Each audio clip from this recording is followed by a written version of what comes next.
जी नमस्कार। आज फिर आपके सामने प्रस्तुत हो यहाँ आ जाएंगे यहाँ कैथल में।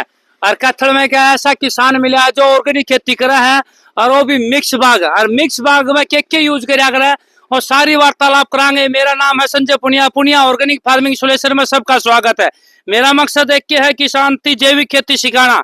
हालांकि किसान भाई रासायनिक खेती कर रहा है और इतनी रासायनिक खेती करने लग गया जिसमें रासायनिक खाद और कीटनाशक दवाई भयंकर से भयंकर गेड़न लग गया और धरती बना दी बंजर।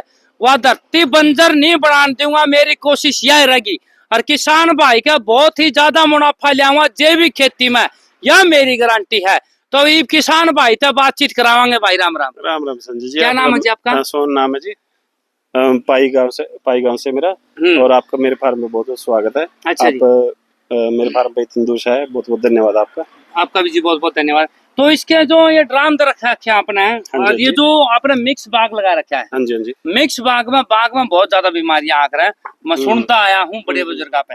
तो उन बीमारियां रोकने खातिर आपने ये 10 ड्राम रखे। इन 10 ड्राम में बताओ जी कि क्या आपने गेट रखा है? हमारी बीमारियां कब आएंगी? जब हमारा प्रकृति साथ में संतुलन खराब हो जाएगा। अच्छा, तभी हमारे ज्यादातर बीमारी आती है। हम आप आसपास में केमिकल डालने लगे हैं, केमिकल करने लगे हैं, तो इसलिए हमारी क्या एक बीमारी मिट जाएगी, वो दूसरी खड़ी हो जाएगी। ये रहता है। नहीं तो पहले जैसे हमारे देसी करते थे ना, हम देसी में पहले कोई बीमारी नहीं आती थी। अच्छा, एक आध कोई आती थी तो प्रकृति अपने आप ही, कभी बारिश आ कभी कुछ आ गया तो उसमें ठीक हो जाती थी वो अपने आप ही। कभी हम घर से लस्सी का स्प्रे मार देते, कभी कुछ कर देते थे, उसमें ठीक हो जाती है। लेकिन जब से पेस्टिसाइड के आए हैं, अलग अलग तरह के कीट पतंगे आ गए हैं, अलग अलग तरह की बीमारियां आने लगी हैं पेड़ पौधे में, क्योंकि हमारे धरती का जो बैलेंस है वो बिगड़ना शुरू हो गया। हम सिर्फ एनपीके पे ही अटके रह गए, उससे आगे कुछ नहीं जा रहे हम। आप यहाँ देख सकते हैं इस ड्राम में नई लस्सी है, ये पुरानी लस्सी है, ये पिछले साल की लस्सी है, उससे पीछे। तो इतने पिछले साल की लस्सी क्यों रख रखी है आपने? इसका आपको बता दूं, जितने पुरानी चीज होगी ना, वो कहते हैं ना, नया 9 दिन पुराना 100 दिन। ठीक बात। पुराना कामयाब बहुत अच्छा असरदार रहता है। उसको हम स्प्रे के लिए यूज करते हैं। उसमें तांबा टुकड़ा डला हुआ, इन दोनों ड्रामों में तांबे बर्तन डला हुआ है, तो इसको स्प्रे के लिए भी यूज करते हैं हम। अच्छा जी। और इसमें साथ में धरती में भी देते हैं। इसमें 6 तरह न्यूट्रिशन हमारे इसमें मिलते हैं। तो इसमें धरती में आप कितना दे जी? फिर धरती में जैसे हम जब भी पानी चलाना है, टंकी के अंदर रख देते हैं, टंकी के अंदर डाल के फिर टुंटियां थोड़ा थोड़ा खोलते रहते, ताकि सारे पानी साथ में पूरे खेत में फैल जाए। पूरा खेत में फैल जाए। हाँ जी। अच्छा। और जैसे स्प्रे का यूज करते हैं, स्प्रे का एक डब्बा इसका लिया, एक डब्बा लेके 15 लीटर वाली टंकी में डाला और छाने डाला पानी। 14 लीटर पानी का 1 लीटर ये हो गया, तो उसके बाद फिर अपना स्प्रे कर दिया जी। हाँ जी। अच्छा जी। और इन ड्रामा में जी, इन ड्रामा इसमें हमारा फिटकरी पानी रहता है। फिटकरी का जी? हाँ, फिटकरी पानी है। पूरी साल भर में हम 2 से 3 बार फिटकरी पानी करते हैं। फिटकरी कौन सी ले आप? फिटकरी जो अपनी देसी सिंपल फिटकरी है, पानी वाली फिटकरी। अच्छा जी। हाँ, एलम बोलते हैं इसको। अच्छा जी। वो सारी फिटकरी है इसमें। अभी तो फिलहाल हमने शादी का भी काम अपना साथ में, तो शादी का भी जो मोम था ना, वो सारा इसमें डाल दिया था। अच्छा जी। हाँ, जब भी फिटकरी पानी खत्म हो जाता है, साल में हम 2 बार चूने का पानी देते हैं।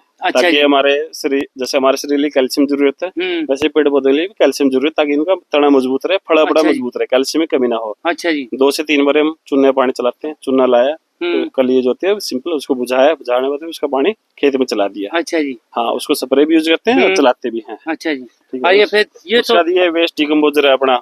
ये क्या काम कर जी? ये जितना भी हमारा घास फूस मैंने आपको दिखाया था, सारा धरती के अंदर वेस्ट को डिकम्पोज करने के काम होता है। इसका जो बैक्टीरिया होता है, वो बैक्टीरिया अपने घास को खा के उसके अंदर से जितना भी न्यूट्रिएंट होता है, जितनी एनर्जी होती है, वो सारे अपनी धरती को देता रहता है। अच्छा जी। हाँ यो जी।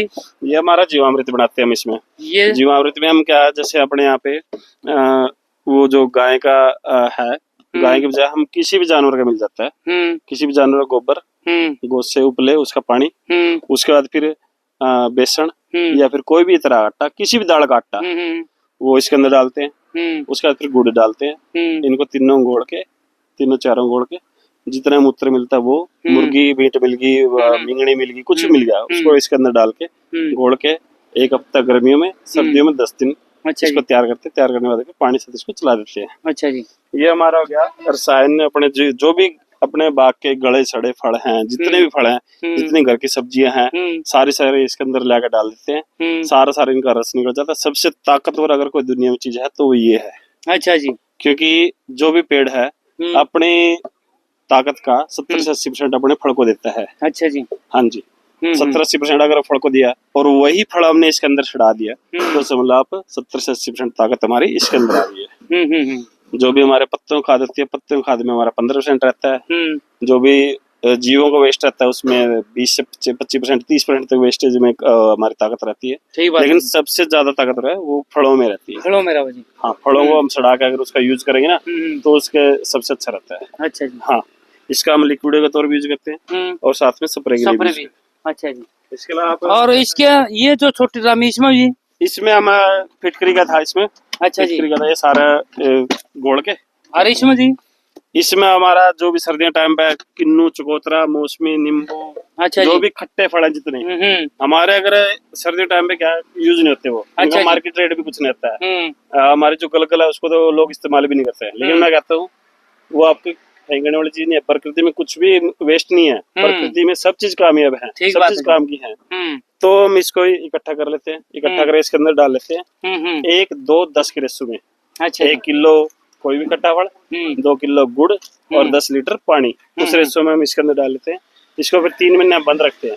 अच्छा, पूरी सर्दियां बंद रहेगी। अभी हमारी गर्मी टाइम पे जैसे हमारे फलों पे ऊपर मक्खियां आने लग जाती हैं, कोई भी कीट पतंगे आते हैं तो उसके ऊपर हम इसका स्प्रे करते हैं तो हमारे खेत से दूर ही रहते हैं वो। अच्छा जी।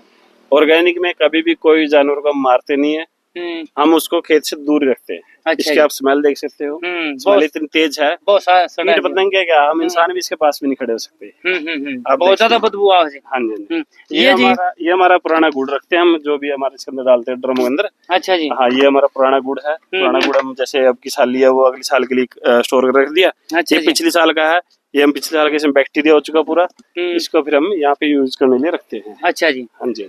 तो फिर यो कितने दिन में फिर पैर काटोगे आप गुड़ न के उसको? गुड़ ने हम जैसे 6 महीने कम से कम इसके अंदर सड़ा के रखते हैं। 6 महीने कम से कम। अच्छा जी। ये इसी के अंदर सड़ता रहेगा। उसके बाद फिर हम इसको, इसके बैक्टीरिया ज्यादा हो जाएंगे इसके अंदर। अच्छा जी। तो फिर इसको हम इसके अंदर इस्तेमाल करते हैं।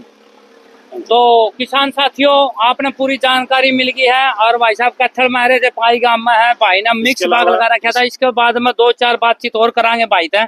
हाँ जी भाई साहब। इसके अलावा मैं आपको 2-3 चीजें और बताना चाहूंगा। जैसे हमारा जो स्प्रे के लिए अर्क करते हैं ना, नीम के पत्तों का या फिर नीम के निबोड़ियां तेल निकाल के, वो भी हम यूज करते हैं।